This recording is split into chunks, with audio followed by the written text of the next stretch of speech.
quería hacerte una pregunta muy importante que aquí lo tengo, que es, ¿qué significa que una organización cambie y por qué es crucial de hoy en día? Porque cuando hablamos de cambios, ¿no? Dices, viene un nuevo cambio en una empresa, una organización, y la gente se anda volviendo loca. Y no, uno más. Es el lugar donde los seres humanos pasamos la mayor parte del tiempo y dentro de ella pues estamos constantemente, a lo mejor de manera inconsciente, quizás no nos damos cuenta, pero estamos interactuando con herramientas, con contenidos que provienen de todas partes del mundo, ¿no? Sino es muy importante que México esté cumpliendo con las leyes y los acuerdos que están en el Tratado de Libre Comercio con sus colaboradores. Entonces eso que, oye, pues pone a México y a los empresarios a estar al día.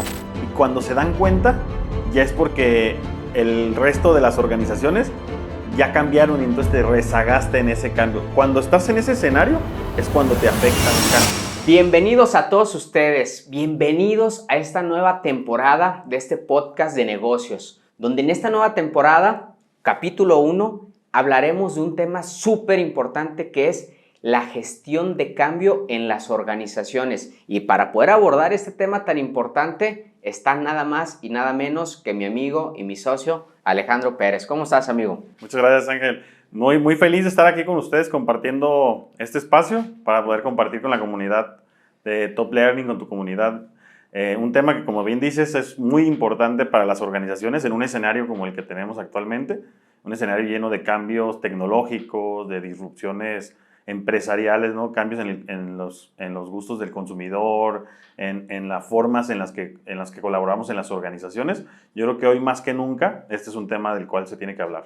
Alejandro, para que te conozca un poco más aquí la audiencia, la gente que está con nosotros, grabaste en el podcast hace unos episodios conmigo y con Reyes, pero no hablamos mucho de a lo que te dedicas. Estoy siendo mi socio y todo, y en todos los episodios de repente yo digo, no, y el Alejandro, y menciono mucho al Alejandro, pero Alejandro, de hoy en día, ¿a qué te dedicas? ¿Qué es lo que haces para que conozca la gente más de ti y entiendan la importancia del por qué estás en este episodio?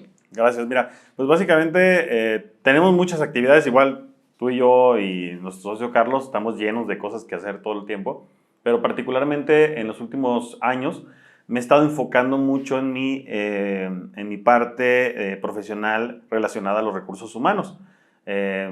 Para que todos sepan, hace aproximadamente un poco más de un año y medio, decidimos emprender con nuestro socio Pepe Jiménez, una persona con una amplia trayectoria en departamentos de recursos humanos, una empresa de consultoría de recursos humanos.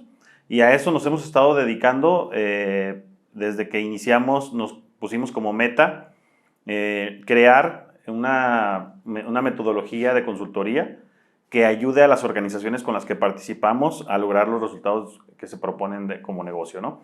Y para ello diseñamos un modelo de gestión de talento humano, nosotros lo llamamos así, en donde describimos las mejores prácticas que se deben realizar desde que un colaborador tiene conocimiento de una organización como fuente de trabajo hasta que el colaborador sale de la organización. A todo esto nosotros le llamamos el ciclo de vida del colaborador y diseñamos una metodología de gestión dirigida a líderes y a departamentos de recursos humanos en donde contamos con una serie de herramientas que te permiten llevar a cabo una gestión de talento más efectiva. De maravilla, para que lo conozcan un poco. Tienen de hoy en día, si no me equivoco, algunos clientes en otros estados de la República. Correcto. Y dan la consultoría en línea y de repente les toca ir a visitar las empresas, ¿no? Sí, correcto. Mira, hemos estado trabajando con empresas desde ya de más de 200, 300 colaboradores y tenemos algunos clientes de menos de 100 colaboradores. Con ellos estamos básicamente con la gran mayoría fuera de aquí de Guadalajara, Jalisco, donde nos ubicamos nosotros, Zapopan, Jalisco. Tenemos una interacción constante todas las semanas a través de videollamadas y eventualmente hemos llegado a acudir a las instalaciones de nuestros clientes. Va, de maravilla, para que lo conozcan, para que sepan a lo que se está dedicando hoy en día. Obviamente, muy aparte del tema que tenemos con Top Learning, principalmente está muy enfocado en el tema de la consultoría de recursos humanos. Alejandro, haciendo la tarea y de lo que íbamos a hablar, yo estuve haciendo unas investigaciones y yo quería hacerte una pregunta muy importante que aquí lo tengo, que es, ¿qué significa que una organización cambie y por qué es crucial de hoy en día? Porque cuando hablamos de cambios, ¿no? Dices, viene un nuevo cambio en una empresa, una organización, y la gente se anda volviendo loca. Y no, uno más. ¿Qué significa, Alejandro? Mira, básicamente todas las organizaciones, desde que existen, han tenido frente a ellas cambios que realizar. Normalmente los cambios se dan porque existe una nueva necesidad, ¿no? Porque quizás nuestros clientes están demandando una nueva característica de nuestros productos o servicios, quizás porque la tecnología preponderante ha cambiado y han nacido nuevas soluciones y entonces existe la necesidad de una organización de adoptar esa nueva tecnología. Pueden ser diferentes las causas. También hay que mencionar que un cambio se puede dar a gran escala o a pequeña escala. Voy a poner un ejemplo, que un colaborador nuevo se incorpore a la organización o que un colaborador salga de la organización se puede considerar en sí mismo un cambio, ya que adaptar o integrar a una persona a la empresa es un proceso, un ciclo de adaptación en el cual muchas de las organizaciones no están preparadas para generar esa integración. Entonces, pongo el ejemplo de la contratación de un nuevo colaborador como un posible cambio, que a veces cuando pensamos en cambios siempre hablamos de grandes cambios, de grandes transformaciones, pero no, los cambios se pueden dar desde el ingreso de un colaborador, desde, por ejemplo, no sé, surge, como te decía, un nuevo producto dentro del catálogo de productos que tiene la organización y entonces colocar ese producto en el mercado es en sí mismo un cambio, ¿no? Entonces, ¿qué significa cambiar? Pues básicamente yo lo relacionaría, idealmente lo relacionaría con un desarrollo organizacional, con mejorar algo y esa mejora implica pues adaptarnos a nuevas condiciones, ¿no? Mira, yo estoy convencido con lo que dices y que siempre han existido los cambios, evidentemente siempre han existido, pero de hoy en día yo creo que los cambios en las organizaciones, en las empresas, tienen que ser mucho más rápidos. O sea, yo lo veo porque a mi punto de vista, desde que pasó el tema de pandemia, y digo, ya traíamos algunos años atrás, que la revolución, el tema informático avanza tan rápido, el tema de la globalización que entendamos que el concepto de globalización cuando fue la primera etapa, que primero descubrieron América los españoles y fuimos teniendo relaciones, luego la etapa número 2 donde ya el tema informático es que pues tenemos, o sea, es bien importante entender que los países tienen acuerdos internacionales, convenios internacionales, que es importante que si el país con el que tengo un tratado, un convenio, un acuerdo, ya reformó, ya cambió su ley y eso repercuta a mi acuerdo, yo tengo que como organización cambiar. Pasa mucho, he estado investigando aquí en México, no sé si has escuchado que los mexicanos pueden visitar una página de internet de Estados Unidos, los mexicanos y los trabajadores específicamente, y pueden denunciar a Estados Unidos si algo en su vida laboral no está siendo conforme a la ley. ¿Por qué? Porque para el país vecino es muy importante que México esté cumpliendo con las leyes y los acuerdos que están en el Tratado de Libre Comercio con sus colaboradores. Entonces, ¿eso qué? Oye, pues pone a México y a los empresarios a estar al día, porque si no, pues se lo van a estar reportando a Estados Unidos. Y eso pone en riesgo una relación que está entre países. Entonces, ese tema de la globalización de los acuerdos internacionales hace que te tengas que estar cambiando inmediatamente. No, completamente de acuerdo contigo. Sí, o sea, existe un antes y un después. Desde que surgió el Internet, particularmente para mí ese es un hito importante en la historia de la humanidad, porque, como bien dices, ya habían existido avances en el tema de conectarnos con otras comunidades, ¿no? Pero de pronto nos vimos inmersos en una aldea global donde todo está conectado, ¿no? Y eso genera, por ejemplo, una necesidad de cambio muy importante, que es la de integrar diferentes culturas, ¿no? A través por necesidad, es decir, porque tenemos que interactuar entre nosotros, ¿no? Sí. Entre seres humanos. Y creo que definitivamente la cantidad de conexiones que tenemos como seres humanos, tanto en lo que compramos, como con quienes interactuamos socialmente, como el tipo de contenido, por ejemplo, que consumimos anteriormente. Antes del Internet, pues lo que veíamos o lo que conocíamos era lo que aparecía en televisión, ¿no?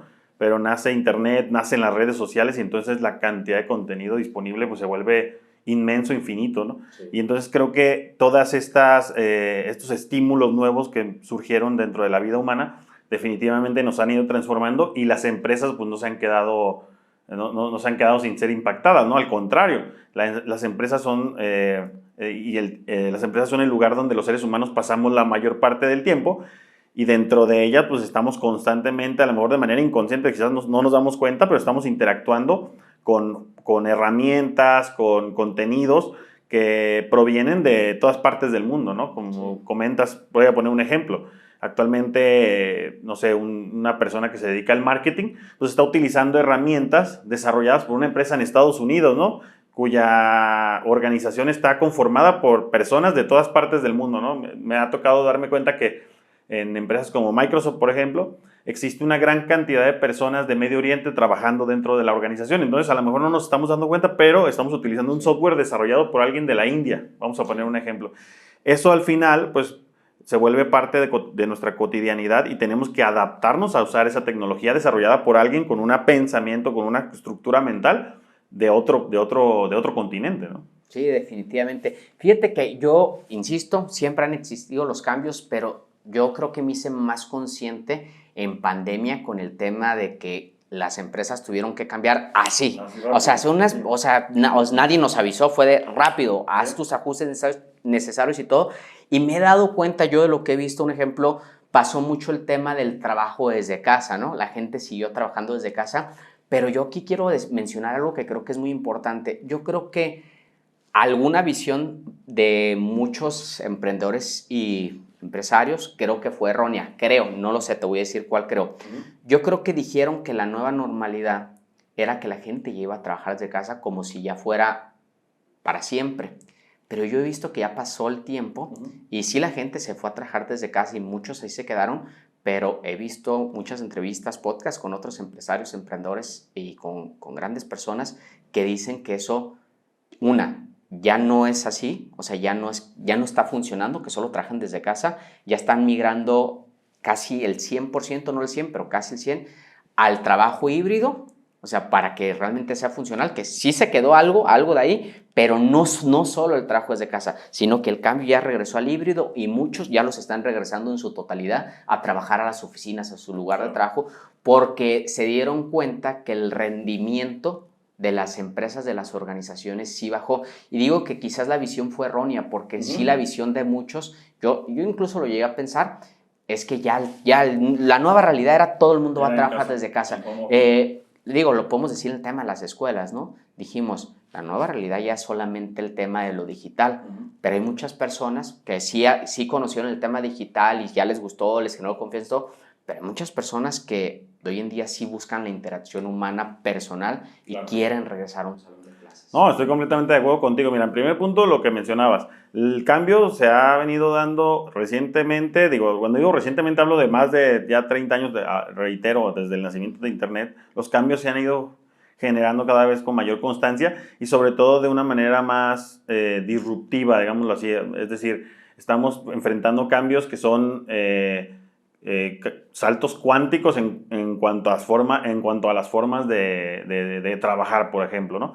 Pero algo que no cambia en relación a lo que tú comentas sobre el home office o sobre el trabajo remoto, algo que no cambia es la necesidad del ser humano de tener interacciones sociales. Y a mi punto de vista y también con base a lo que he podido investigar del tema, definitivamente no existe la forma, al menos en este momento, de equiparar la interacción de una persona cara a cara o ese contacto humano personal en un entorno digital. No se puede lograr. Existe evidencia científica que lo respalda, esta afirmación que estoy haciendo. ¿Por qué? Porque, existen algunas situaciones, voy a poner un ejemplo, el lenguaje no verbal, que es parte súper importante de nuestra comunicación. En un entorno digital a veces no se logra, si no tenemos las herramientas adecuadas, no se logra dar. Voy a poner un ejemplo, estás en un celular haciendo una videollamada desde un teléfono móvil y la mano que estás ocupando para sostener tu celular, si es que lo haces de esa manera, esa mano está limitándote la posibilidad de poder comunicar con las manos, que es una de nuestros medios, de nuestros formas de comunicación más importantes en cuanto al lenguaje no verbal. ¿Me explico? Sí, sí. Entonces, también una de las razones por las cuales no se generó esta transformación como la imaginábamos de pasar a ser preponderantemente colaboradores en línea, es que esta situación que te comento, esta necesidad de interacción, desencadenó que las personas empezaran a sufrir algunos problemas de carácter psicológico, emocional, por el aislamiento en el que estaban, que estaban viviendo en sus casas, ¿no? Sí. Entonces, también está ese factor. O sea, no solamente es el tema de la productividad en la organización, que sí tiene una repercusión ahí. En ciertas condiciones sí baja, sí baja el rendimiento de la organización, porque también hay que comentarlo, sí existe la posibilidad de trabajar de manera remota y mantener o incluso superar el rendimiento, claro. Pero hay que generar lo que justamente estamos hablando el día de hoy, una gestión del cambio. Muchas de estas empresas que vivieron este episodio traumático de la pandemia tuvieron que hacer el cambio, como bien dices, de manera inmediata, sin planeación, tuvieron que responder, ¿no? Fue una reacción. Pero nunca existió de parte de los líderes de esas organizaciones una reflexión y una planeación y ejecución organizada. Algunas sí lo hicieron, otras no. Las que no lo hicieron, pues básicamente les dijeron a sus colaboradores, pues váyanse a su casa, ¿no? Y los colaboradores tuvieron que adaptarse a su manera, con sus recursos. Sin embargo, algunas otras organizaciones que lo hicieron muy bien, previo a la pandemia, ya habían experimentado con este tipo de formas de trabajo, ¿no? De remoto. Y entonces tenían una cierta experiencia que los habilitaba para enfrentar ese cambio de una mejor forma, ¿no? Entonces, también llevar a cabo una transformación, por ejemplo, de pasar de un trabajo 100% presencial a un trabajo en línea, requiere una gestión del cambio. Y para ello, pues justamente es de lo que vamos a hablar el día de hoy, ¿no? Para ese tipo de cambios, podemos apalancarnos de ese cambio particular, ¿no? ¿Qué debemos hacer? Te pregunto, a ver, ¿qué opinas? ¿Qué debemos hacer para lograr que un cambio, por ejemplo, como el de pasar de un trabajo presencial a un trabajo remoto, o quizás mejor aún, un trabajo híbrido, ¿no? En donde estás presencial y en línea, se pueda lograr de una forma exitosa? ¿Crees que se puede gestionar el cambio para lograr un resultado exitoso en ese escenario? Yo estoy convencido que sí, con una buena estrategia y una buena planeación. Yo de lo que creo que no es posible es hacerlo de inmediato y a lo abrupto, o sea, sin una planeación. Y yo creo que eso es lo que lamentablemente pasó en el tema de pandemia. O sea, que aunque uno quisiera, quizás, y dices, hubo organizaciones que lo hicieron muy bien, pero traía ya encima un mundo, un caos, y la verdad las empresas tuvieron que hacer el movimiento inmediato, o sea, inmediato y a medida de lo posible, obviamente planearlo y todo, pero yo creo que en la pandemia fue muy forzada porque no te dio tiempo. Quien lo tomó a bien y le fue bien, yo creo que tú dijiste la clave es quién, sin pensar o quizás sí pensando que podía pasar un evento como ese, empezaron a hacer pruebas desde tiempo atrás. Ya estaban preparados, ya la gente estaba preparada para algún día si pasaba eso, sin saber que iba a pasar eso quizás, y yo creo que a esas personas fue a las que les fue muy bien. De hoy en día, tendrían que las organizaciones ir preparando a todos sus colaboradores, ir ideando una estrategia para que eso no sucediera. Claro. Tuviera que ser inmediato. Sí, yo creo que yo la verdad dudo mucho que alguien hubiera previsto lo que iba a suceder. Yo creo que estas organizaciones, más allá de estar preparándose para una pandemia, estaban preparadas para el cambio. O sea, es decir, ya tenían un músculo, ¿no?, que era flexible para enfrentarse a cualquier movimiento repentino que se pudiera dar en el mercado, ¿no?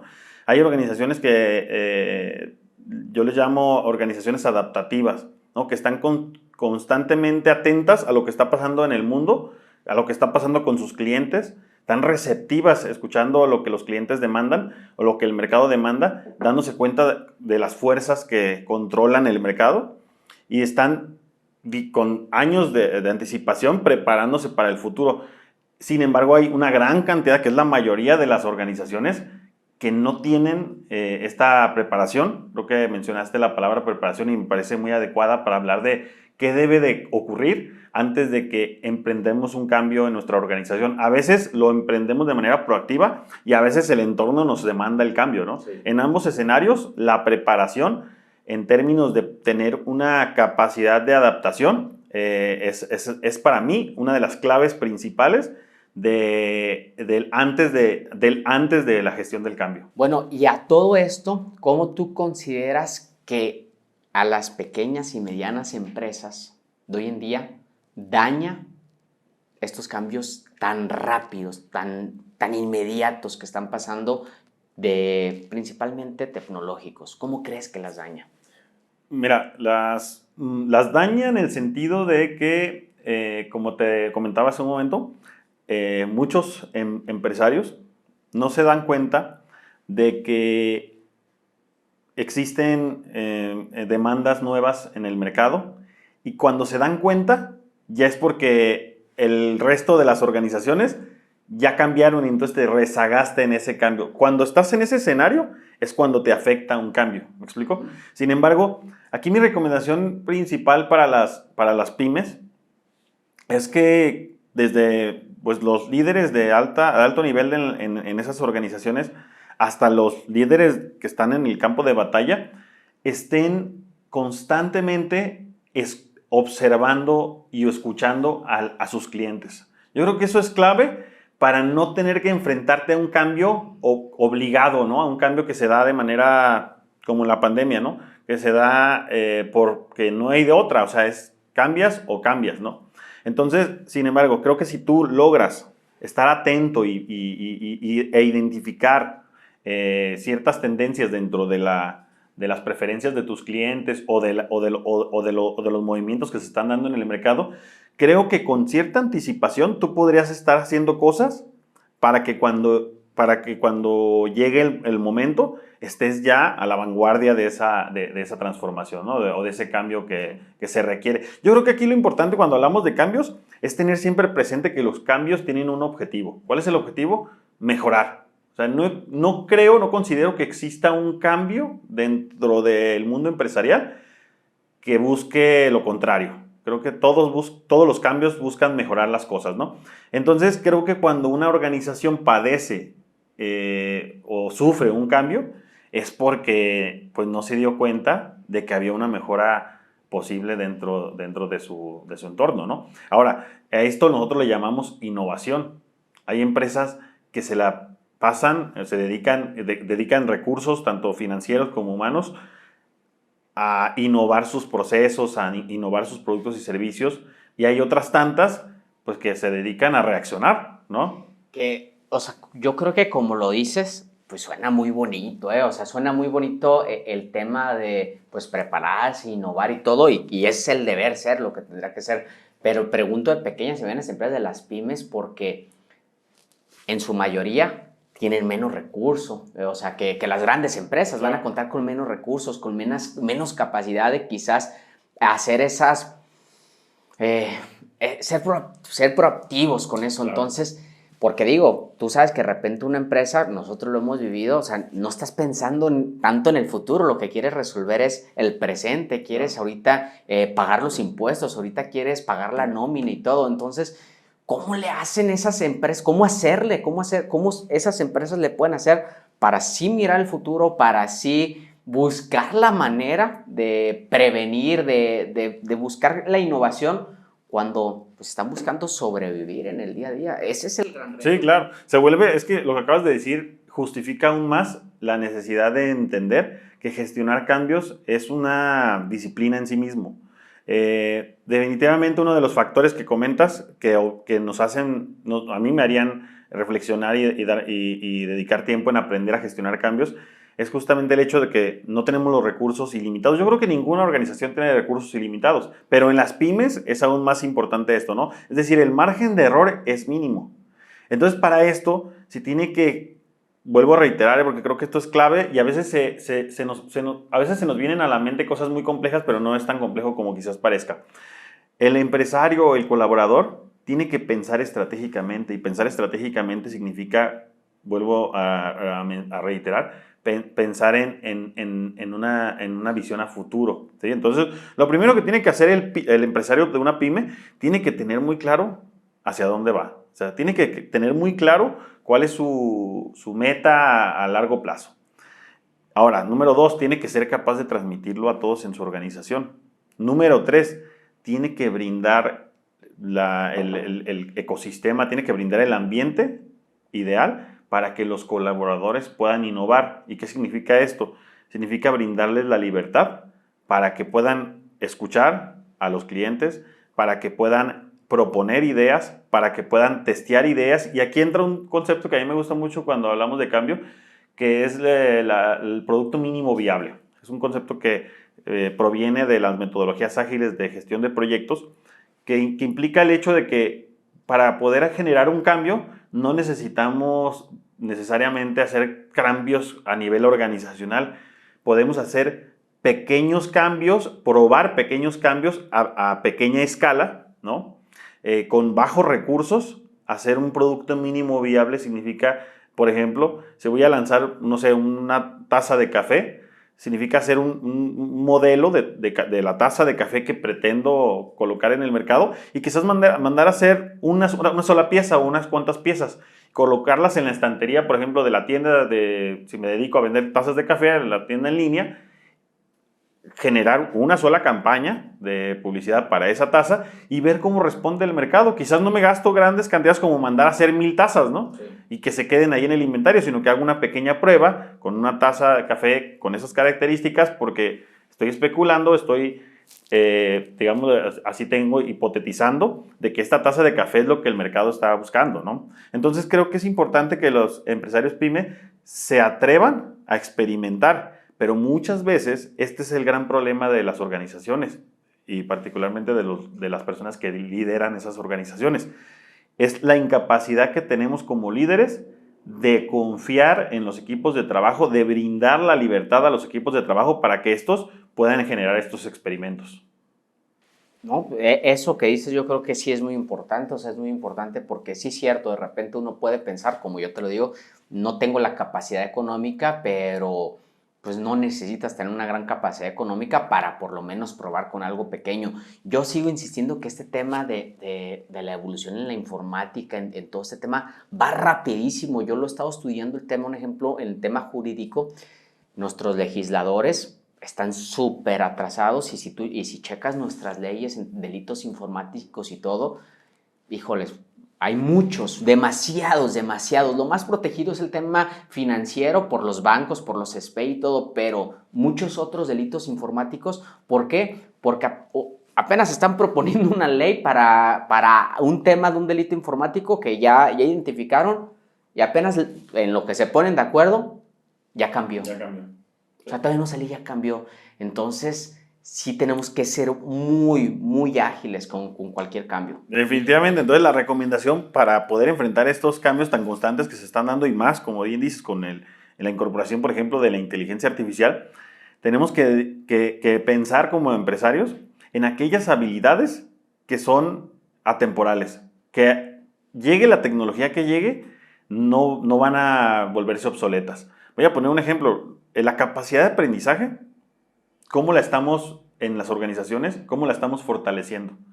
La resiliencia, por ejemplo, la capacidad de poder soportar o de resistir a las dificultades que se enfrentan en los cambios. La resiliencia, ¿cómo la estamos fortaleciendo?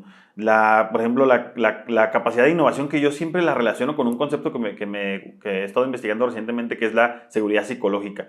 ¿Cómo estoy generando una seguridad, un entorno que genere una seguridad psicológica en los equipos de trabajo para que tengan la capacidad o que se atrevan los colaboradores a enfrentar lo establecido, a enfrentar el status quo? ¿Qué estamos haciendo como organizaciones para que eso suceda? Estas cosas que mencioné, entre otras, son competencias que no van a volverse obsoletas. Así llegue los robots a participar con mayor frecuencia en los trabajos que realizamos. ¿Me explico? Sí. Entonces, una de las cosas que yo recomendaría a los empresarios de las pymes y a cualquier empresario de cualquier nivel es que se pregunten dentro de mi quehacer o dentro de mis tareas diarias, ¿cómo puedo desarrollar habilidades en mis equipos de trabajo que llegue la tecnología que llegue, van a seguir siendo útiles? Ese sería para mí uno de los puntos clave de lo que deben de hacer los empresarios para poder prepararse para todas estas cosas que mencionas, porque la tecnología, hace poco hablábamos con alguien sobre este tema, ¿no? O sea, la tecnología siempre nos va a superar en las tareas que desarrolla. Voy a poner un ejemplo. O sea, no sé, hay que hacer un contrato para un cliente en el tema legal, ¿no? Ningún ser humano tiene la capacidad de hacer el contrato tan rápido y a lo mejor tan preciso como lo hace una inteligencia artificial. No existe la posibilidad. Sin embargo, lo que sí existe es la posibilidad de aprovechar de una mejor forma la inteligencia artificial y ese aprovechamiento demanda una capacidad de aprendizaje. Entonces, mis colaboradores tendríamos que preocuparnos por desarrollar la capacidad de aprendizaje para que cuando llegue una nueva inteligencia artificial, un nuevo modelo, una nueva versión de la inteligencia artificial o una nueva aplicación, sean ágiles en aprender a utilizarla y aprovecharla.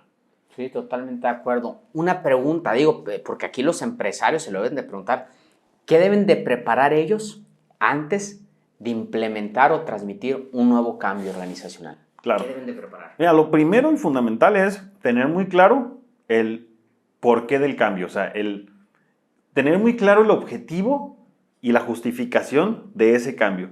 Pasa muchas veces en las organizaciones que los líderes y los empresarios están generando cambios porque leyeron un libro, porque vieron un podcast, porque vieron, no sé, alguna pieza en Instagram, y entonces les llegó la idea, el momento eureka, y dijeron, voy a hacer este cambio en mi organización. Y llegan a la oficina, llegan a la planta y le dicen a los colaboradores, oigan, ¿qué creen? Viene otro cambio. Y entonces los colaboradores, pues quizás si la organización tiene ese ambiente, pues simplemente dicen, bueno, pues es el jefe, dijo que tenemos que hacer el cambio, pero no entienden el porqué de ese cambio. O quizás no dimensionan qué implica ese cambio, ¿no? Entonces yo creo que lo primero que tiene que suceder es, tengo muy claro cuál es el cambio y si se puede, más bien debería de poderse aterrizar ese cambio como un objetivo SMART. Eso me parece importantísimo. ¿Qué es un objetivo SMART? Pues es un modelo de definición de objetivos que indica que los objetivos tienen que ser específicos, medibles, alcanzables, relevantes y temporales, ¿no? Debe de tener esos 5 atributos. ¿Para qué? Para que a todas las personas que van a ser impactadas por ese cambio les quede muy claro qué es lo que se está buscando y por qué. Ese para mí sería el primer paso. Número 2, considero importante evaluar si tenemos la capacidad, en ese momento, si tenemos la capacidad de emprender ese cambio. Pasa un montón de veces, Ángel, que los empresarios emprenden el cambio, pero no tienen el presupuesto.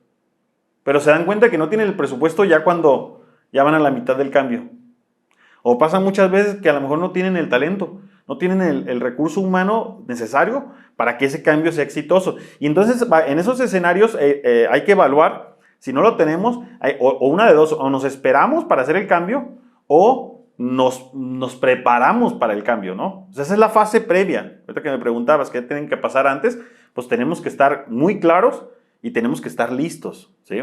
Y entonces, esto es cuando eres proactivo con el cambio, pero pasan situaciones, que una crisis en el flujo de efectivo de una organización, que una pandemia, que una transformación completa del mercado, que pues no te va a dar tiempo de que te prepares y ahí vas a tener que reaccionar. En esos escenarios es cuando te comento, tenemos que estar constantemente fortaleciendo el músculo de adaptación. Tenemos que, como organizaciones de cualquier nivel, de cualquier dimensión, tenemos que estar preocupados y ocupados en hacer que nuestros equipos de trabajo sean capaces de adaptarse a los cambios. ¿Y cómo logramos esto? Reitero, desarrollando competencias que son atemporales y que son transversales, que se pueden utilizar para cuando estas situaciones se presenten. Para mí serían esas las claves de lo que tienen que hacer los líderes en las organizaciones, los empresarios,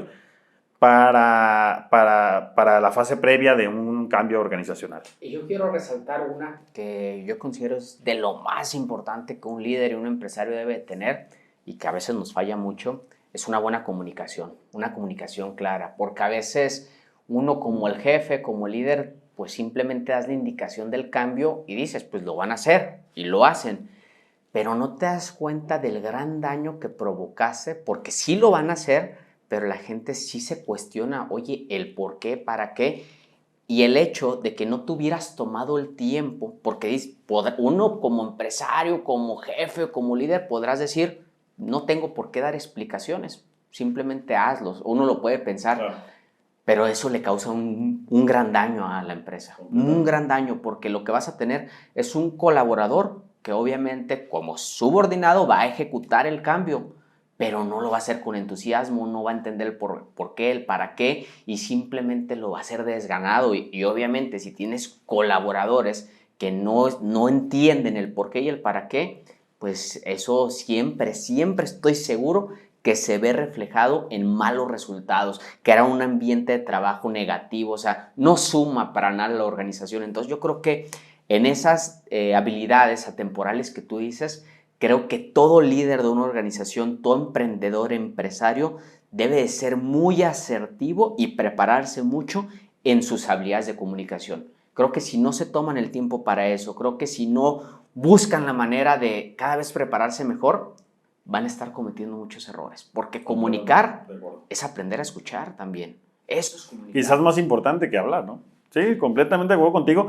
Definitivamente una de las habilidades indispensables y atemporales es la comunicación. Y entonces los empresarios, como te decía, ¿no? Definir un objetivo SMART es traducir una idea vaga que a lo mejor se nos vino a la mente o que fue una reflexión estratégica en palabras que sean accesibles para todos los colaboradores, ¿no? Si no se logra esta claridad, como bien dices, es muy posible que el cambio no sea exitoso, ¿eh? Y mencionaste algo que me pareció muy importante. Tenemos que pensar y que impactar la parte humana del recurso humano. Hay una parte tangible y una intangible. Lo tangible es lo que muchos y la gran mayoría de los empresarios siempre piensan. Es que yo le pago para que haga esto, es que eso dice su descripción de puesto, es que, no sé, el reglamento interior de trabajo menciona X, menciona Y, es que la política, el procedimiento dice lo siguiente, y siempre nos vamos hacia lo tangible, pero hay bastantes aspectos dentro de la interacción humana en las organizaciones que son intangibles y que muchos líderes se olvidan de ver. ¿Qué son los intangibles? Bueno, por ejemplo, la respuesta emocional frente a un cambio, ¿no? Quizás nosotros no nos damos cuenta, pero cuando, no sé, vamos a poner un ejemplo, metes a la empresa un nuevo software, quizás eso genera en algunos colaboradores miedo. ¿Por qué? Porque a lo mejor el colaborador no se siente competente con el uso de la tecnología y entonces genera cierto miedo, frustración, genera cierta inseguridad y a veces no nos damos el tiempo, no nos comprometemos con escuchar, como bien dices, esas reacciones, esas respuestas emocionales de nuestros colaboradores y no hacerlo produce lo siguiente, como bien dices, quizás el cambio se va a dar, pero de una manera muy pobre, de una manera muy precaria. Entonces, si nosotros queremos que todos en la organización se comprometan con el cambio, tenemos que asegurarnos que todos entiendan el porqué del cambio y su justificación. Eso es fundamental. Bueno, y a todo esto, aunque uno se prepare para decir un nuevo cambio, para implementar un nuevo cambio, eso no quita la posibilidad de que habrá personas que se van a resistir al cambio. Y la pregunta es, ¿cómo deben de afrontar los líderes, los jefes, los empresarios, esas situaciones cuando la gente pues, se opone, se resiste? ¿Cómo lo debe de hacer? Mira, existen metodologías de gestión del cambio, pero a mí me gusta ser muy práctico y hay una particular que refiere que hay pues 3 momentos, ¿no? El primero es cuando comunicamos esa visión de futuro, ¿no? Primero decimos, ¿saben qué? Como ya mencionaba hace un momento, pues tienes que ser muy claro, con un objetivo SMART de preferencia, decir, el cambio que vamos a desarrollar es este y doy una justificación del por qué. Si eso lo hicimos bien, pasa enseguida que pues algunas personas dentro de la organización van a recibir de buena manera el cambio, no van a estar a favor del cambio, quizás porque están en sintonía con tu forma, con tu mentalidad.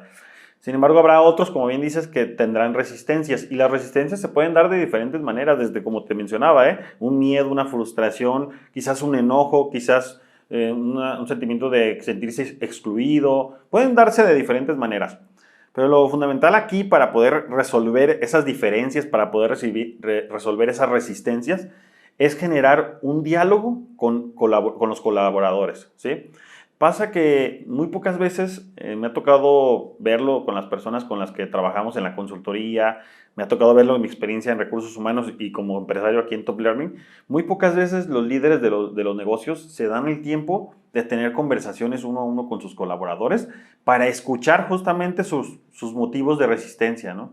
Yo creo que podemos estar en desacuerdo con algunos cambios y es igualmente válido que estar de acuerdo. O sea, creo que es muy natural, digo, a mí me pasa todo el tiempo, a veces hay cosas como con mis socios, a veces hay cosas con mis equipos de trabajo en donde yo no estoy de acuerdo del todo, pero aquí lo importante, como te decía, es generar el ambiente para que, uno, yo tenga la seguridad psicológica para poder expresar mi inconformidad. En ese punto hay muchos líderes que fallan, porque preguntan al equipo, oigan, ¿qué opinan del cambio? Y la respuesta inmediata, porque es como si fuera, como cuando te preguntan, hola, ¿cómo estás? ¿Qué respondes? Bien, ¿no? Y a lo mejor te puede estar llevando pues, la fregada, ¿no? Pero no lo vas a decir en un primer momento. Sin embargo, si la persona te pone atención, se va a dar cuenta que pues, tu cara, tu semblante no está bien y quizás va a indagar un poco más, ¿no? Ahí entra algo que creo que a los líderes les puede servir, que es un concepto que el otro día me encontré que se llama indagación contemplativa. Es un concepto que me encontré por ahí en un libro que me gustó mucho, que refiere la idea de que cuando estamos escuchando a un colaborador, cuando estamos llevando a cabo una conversación con un colaborador, ya sea que esté a favor o en contra del cambio, debemos de ponernos como meta, y lo cual es muy difícil, hay que fortalecerlo para que sea posible, una indagación para irnos más allá de lo que está visible, no más allá de la respuesta de, no, sí estoy de acuerdo con el cambio, sino, a ver, ¿por qué estás de acuerdo? Hay que indagar un poco más, pero la segunda palabra de indagación contemplativa, escuchando con un enfoque no de estar pensando mientras escucho, sino con un enfoque de contemplar de manera plena lo que el colaborador tiene que decir. Y en eso fallamos un montón los líderes. A veces estamos reunidos con un colaborador y el colaborador está hablando y nosotros ya estamos pensando en la siguiente pregunta que le queremos hacer, ¿no? Entonces, la capacidad o la habilidad de escuchar de una manera plena, una escucha plena, es uno de los elementos más importantes para empezar una gestión de cambio con un colaborador que se resiste. O sea, primer paso para mí sería ese. Ahorita hacen la pausa porque el primer paso para mí sería eso, escuchar a los colaboradores. ¿Cómo los puedes escuchar? La mejor manera, si no son tantos colaboradores en tu organización, pues la mejor manera es que los líderes se tomen el tiempo de hablar uno a uno con cada uno de los colaboradores para indagar contemplativamente sus preocupaciones, sus dudas, sus resistencias, sus inconformidades, sus ideas. A lo mejor a un colaborador se le ocurre algo mejor que la idea original del cambio, y el cambio puede también sufrir cambios. Sí, claro. ¿No? Y entonces a veces no nos damos la oportunidad de escuchar. Entonces, primer paso, escuchar. Ahora, si a pesar de que yo escuché a mis colaboradores, el cambio se mantiene y a pesar de eso, el colaborador, a pesar de haber sido escuchado, sigue inconforme, yo creo que aquí tenemos que pensar en hacer algo que también es muy recomendable en un cambio, que es generar un grupo dentro de la organización, que sean como los embajadores, vamos a decirlo así, creo que la palabra me gusta, los embajadores de dicho cambio. Es decir, identificar dentro del equipo quiénes sí están a favor del cambio y tienen una actitud positiva frente al cambio. Generar comisiones de, ya es que la otra vez se platicaba de capacitación y adiestramiento, es una comisión de adiestramiento porque van a preparar. Puede ser, le puedes llamar así. Por ejemplo, los japoneses le llaman círculos de calidad. He escuchado algunos otros conceptos para referirse a estos grupos dentro de la organización que son líderes formales, pero sobre todo informales, que tienen una cierta influencia con el resto de los colaboradores. Entonces, cuando vamos a emprender un cambio, es una muy buena idea formar ese equipo base de cambio que van a ser los responsables de desarrollar el plan y la ejecución del cambio. Si tú haces eso y llega el momento en el que hay resistencias, el equipo tendrá la encomienda y el reto, pues, de solucionar la problemática, ¿no? O sea, y creo que, pues, ahí tenemos también que dar libertad a ese equipo para que pueda tomar las decisiones necesarias y las acciones necesarias para poder resolver las problemáticas, ¿no? Y creo que al final de cuentas, como somos seres humanos, siempre va a suceder que alguien dentro de la organización, a pesar de todo lo que hagamos, se resista al cambio, ¿no? Pero creo que si nosotros logramos generar ese círculo de calidad o ese grupo base de agentes de cambio, creo que progresivamente vamos a contaminar positivamente al resto de la organización, y cuando menos nos demos cuenta, quizás ya todos en la organización o la gran mayoría en la organización cambió el switch, ¿no? Ya se adaptó al cambio, y creo que si eso sucede, podremos hablar de un cambio exitoso, ¿no? Sí, y yo creo que eso es lo más positivo, que se sume, ¿no? A hacerse un agente de cambio, pero muchas veces puede pasar, y yo lo he visto, en top ha pasado, que hay gente que pues no se adapta, aunque sea la mayoría, y se aleja. La verdad es que mejor se retira de la empresa y todo. Puede pasar. Y no es malo. Y no es malo, porque al fin y al cabo, en su mayoría son agentes de cambio. Hay gente que se resiste y no quiere, y si se aleja, no es malo. Y quiero decir algo muy importante, lo que dijiste: empresarios, emprendedores, hay que escuchar, porque muy diferente lo que decías, escuchar, tomar en cuenta lo que me dicen, a solamente estar oyendo, sí. Por decir que cumplo, que no, yo escucho a la gente, pero nomás las estás oyendo y nunca tomas en cuenta lo que te dicen. Entonces, pues no lo hagas, o sea, nomás estás perdiendo tu tiempo, y la gente se va a dar cuenta de, nomás me pregunta, pero nunca nos toma en cuenta, o sea, nomás por preguntar, pero lo que le decimos no es relevante para él. Entonces, si vas a tomarte el tiempo de escuchar a la gente, realmente toma en cuenta sus comentarios. Yo creo que eso es muy importante. Por último, Alejandro, ¿cómo podemos medir y evaluar el éxito de un cambio?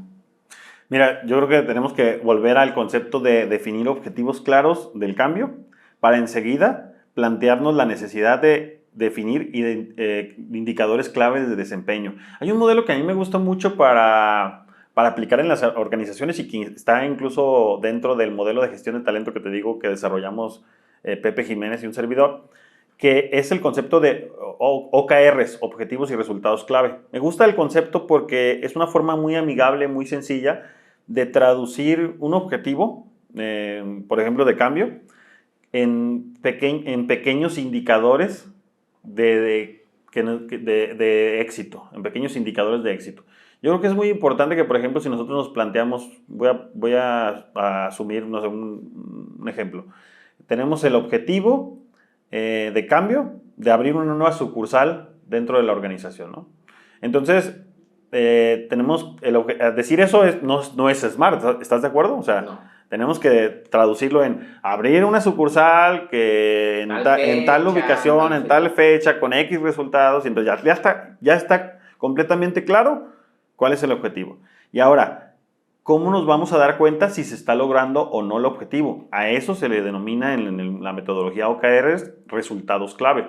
¿Cómo nos daríamos cuenta que, por ejemplo, una sucursal nueva no sé, tengo una tienda de zapatos? ¿Cómo me daría yo cuenta de si la tienda de zapatos, ya una vez abierta, logró el objetivo planteado? Bueno, pues entonces tengo que poner algunos indicadores de éxito, como a lo mejor el volumen de ventas, a lo mejor tengo que poner algún indicador relacionado a la rentabilidad, o a lo mejor tengo que ponerme indicadores de menor escala. A lo mejor tengo que ponerme un indicador, por ejemplo, de la contratación de los colaboradores para esa nueva sucursal, encuestas de satisfacción, etcétera. Pero es bien importante que esto lo hagamos de un nivel en todos los niveles dentro de la organización. Algo que pasa muchísimo en las organizaciones es que existe una desalineación de objetivos, ¿sí? Una desalineación estratégica, yo le llamaría, en donde el gerente está jalando para allá cuando a lo mejor el operador de servicio al cliente está jalando para el otro lado, ¿no? Sí.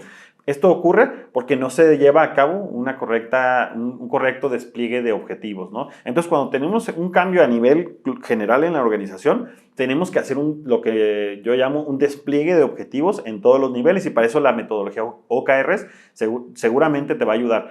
¿En qué consiste? En que desde el objetivo que tiene la alta dirección, se vuelve y sus resultados claves. Es decir, tengo el objetivo de abrir la tienda y mis resultados claves son el volumen de ventas, la rentabilidad y, no sé, la satisfacción del equipo de trabajo. Vamos a poner un ejemplo.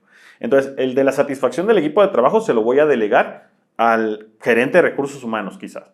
El de rentabilidad se lo voy a delegar al líder operativo. El de ventas se lo voy a delegar al gerente de ventas. Y entonces el gerente de ventas adopta estos resultados clave del gerente general y entonces traduce esos resultados clave, se convierten en sus objetivos y los traduce en más resultados clave de otro nivel. ¿Sí me explico? Entonces, el de ventas dice, oye, si mi resultado clave el resultado clave, perdón, de mi gerente es X, se vuelve ahora mi objetivo, ¿sí? Entonces, para yo lograr este objetivo, ¿qué tengo que hacer? Tú que eres gerente de ventas, por ejemplo. O sea, ya lo bajaría. Si yo tengo que hacer 200 ventas, pues si tengo a mi equipo de 5 personas, pues saco la cuenta. Yo ocupo que cada persona me ayude con tantas ventas y entonces tengo la reunión con el equipo y, a ver, le vamos a buscar este objetivo y entonces ya cada uno del equipo voy a hacer la estrategia para que me ayude a cumplir esas 200 ventas, correcto, para ya cumplir yo y ya si estuviera cumpliendo la alta dirección. Exactamente. Y entonces, pero esto no termina ahí, ¿eh? Ya hicimos ese despliegue de objetivos. ¿Ahora qué sigue? Ahora sigue algo que utiliza las siguientes siglas. CFR, conversaciones, feedback y reconocimiento. Constantemente, de manera continua, tenemos que estar llevando a cabo un seguimiento en donde realicemos conversaciones y que no tienen que ser conversaciones precisamente formales. De hecho, las conversaciones informales tienen, a mi punto de vista, mayor impacto que las formales. En las formales, como que los colaboradores nos ponemos una coraza y asumimos un rol que a veces nos impide tener como la confianza de poder expresarnos de manera libre. Pasa un montón de veces que le llaman radio pasillo, ¿no? En donde verdaderamente se escuchan las sinceridades de los colaboradores, ¿no? Esos radiopasillos a veces son los momentos idóneos para tener una conversación en relación al rendimiento del cambio. ¿Sí me explico? Ahora, el feedback es fundamental y los líderes carecemos muchas veces de la capacidad de dar un feedback de manera efectiva. Creo que, como pasa con el cambio, no nos preparan, porque estarás de acuerdo que en la universidad o en la educación primaria, secundaria, preparatoria, no te enseñan a dar feedback, o no te enseñan a gestionar cambios de una manera importante. Quizás algunas cosas te las dan, pero no de manera profunda. Entonces, a veces no sabemos dar feedback, pero el feedback, ese en donde hablamos de tus resultados, en donde revisamos tu desempeño, en donde te doy retroalimentación sobre tu desempeño, en donde te pregunto qué necesitas, donde te brindo herramientas, te brindo información, resuelvo tus dudas, vuelvo a escuchar tus inquietudes, vuelvo a escuchar tu inconformidad, etc. Ese feedback creo que es súper importante para una gestión en el cambio. Y finalmente está el reconocimiento. Pasa un montón de veces, Ángel, que hacemos un cambio y se van dando resultados positivos. Eso es lo que yo llamo quick wins, ¿no? Pequeños logros, pero no se le da el reconocimiento a las personas que lo lograron. Ese reconocimiento continuo, no el que ocurre cuando ya logramos, ya la tienda se abrió y ya logramos la meta. No hay que esperarnos hasta ese momento. Continuamente esos pequeños logros que se van dando, tenemos que reconocerlos y de preferencia de manera pública. Existe un montón de evidencia que demuestra que el reconocimiento público, que lo que a lo mejor conocemos, porque tiene diferentes formas, salario emocional, tiene un mayor impacto en la motivación del colaborador que a veces darle un bono, darle no sé, un reconocimiento monetario. ¿Me explico? En especie, quizás. Creo que tenemos que estar pensando, cuando vamos a hacer un cambio, en cómo fortalecer la motivación del equipo para que no bajemos la guardia y sigamos empujando para que el cambio se desarrolle de manera exitosa. Bien, pues Alejandro, yo creo que este tema es muy importante para toda la audiencia de emprendedores, empresarios que entiendan que cuando hablamos de un negocio, estamos hablando de gente, estamos hablando del ser humano y a veces pensamos que el emprendedor, el empresario que solamente debe de estar en temas de ventas, en temas de pagar los impuestos, en el tema legal, pero ¿y dónde queda el recurso humano? El que hace que todo sea una realidad, porque si no estamos cuidando a nuestros colaboradores, si no estamos cuidando la comunicación que tenemos con ellos y todo, pues eso también se traduce en no tener rentabilidad, en que te metas en problemas legales, en que las ventas bajen. O sea, en todos esos temas se traducen en problemas si no estamos cuidando la parte del recurso humano. Entonces, tomen mucho en cuenta lo que hablamos el día de hoy. Obviamente quedan muchas cosas por platicar del tema del recurso humano. Tomen en cuenta que aquí está Alejandro, mi socio, que tenemos la consultoría de recursos humanos, que como lo dijo al inicio, la lleva él junto con nuestro socio José Jiménez. Obviamente pueden comunicarse con nosotros, pueden ahí programar una llamada con Alejandro, con Pepe, para que pueda saber de su negocio, de su empresa, para que puedan platicar acerca de algunas consultorías o de algunos temas, de todos los servicios que ofrecemos en Grupo Top. Entonces, ¿algo que decirle a la audiencia? No, completamente, reiterando aquí lo que acabas de comentar, estamos a la orden de ustedes. La verdad es que tenemos un montón de cosas que aportarles, que estamos a su plena disposición para poder ayudarlos a fortalecer sus procesos de gestión de recursos humanos, que fíjate que a mí no me gusta llamarle recursos humanos, me gusta llamarle talento humano, porque creo que incluso pensar en recurso es una palabra que sí, así se conoce a esta disciplina dentro de la gestión empresarial, pero hablar de recursos me parece inadecuado. Creo que como bien dices, son personas con las que tratamos y creo que me gusta más la palabra talento humano. Y pues nada, digo, la verdad es que estamos a sus órdenes en Grupo Top para poderlos ayudar con sus procesos de gestión de talento. Entonces, los estamos viendo para la próxima. Esperamos que hubieran disfrutado este episodio. Que estén bien.